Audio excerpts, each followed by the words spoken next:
The main message that I got from GFC was that the world is economically dictated by groups of people around the world and not necessarily very nice people. I think it's corporate greed. I think it's private greed. I mean, finances and dealings with in the financial world, especially on a grand scale, are almost always simply based in greed. You know, corporations are not supposed to just break even. They're not supposed to just make a little bit of money. They're supposed to make a lot of money. And if you're a shareholder and they've invested in the company and you've invested and you want as much money back as you can possibly get. And, you know, that's how the whole thing starts. I've had several friends that I know this time who've lost a lot of money in the stock market. And, you know, and they have their houses mortgaged to the hilt. And then they wonder why they've suddenly find themselves on the street. Well, you know, if you want to gamble, which is really what it is, with your own internal finances to that level, then, you know, it's going to happen. And I mean, it's very hard to see them and to know that they've lost basically everything. But they put themselves in that position, and that's not.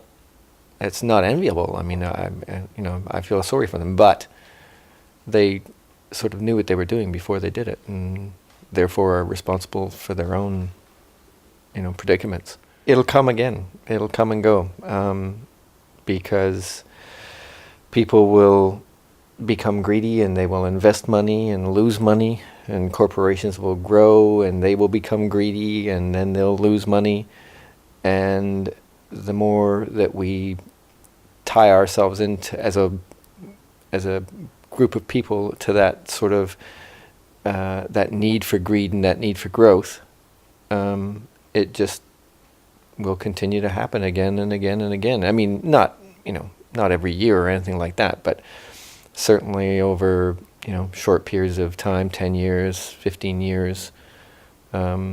Because the fact of the matter is that when somebody starts to make money like that, they want more money, and their greed becomes more and more and more, and they extend themselves further and further and further until finally, you know, the end of the branch has got to snap because you've walked far too far out in a limb. You know, the media gets blamed for everything anyway, but I mean, I don't think they're not responsible for it. If anything, the banks are responsible for it. Big corporations are responsible for it.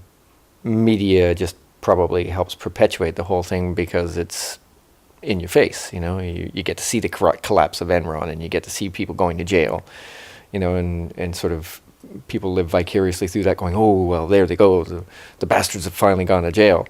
Well, you know, that doesn't really help the guy on the street who's just, you know, bought a house that he shouldn't have bought because he couldn't really afford it. But he bought it anyway, thinking he'd be able to flip it and make a couple $100,000, and, you know, maybe they'll be better off for it. And now the whole thing collapses, and they're losing that house, and now they have to go rent a house. I mean, that's media-wise, we see that, and that's, you know, probably more in our face. But I don't think they're responsible for it in any way, shape, or form. No, I don't think so at all. And especially in Western society as we know it, which is based on money and based on commerce. No, I don't think we learn at all. And I think, in fact, if anything, this current recession that we're in proves that. I mean, since the days of the Great Depression, you know, and the crash on Wall Street, you think we'd learn, but we don't. So every 15 years we have a ridiculous, you know, recession, and people lose millions and millions of dollars all over the world. And, you know, because of that, they also lose their homes and their livelihoods, their families, everything, because they've tied themselves into deeply to, you know, some sort of financial game that was going to get them millions, and it doesn't always work out that way.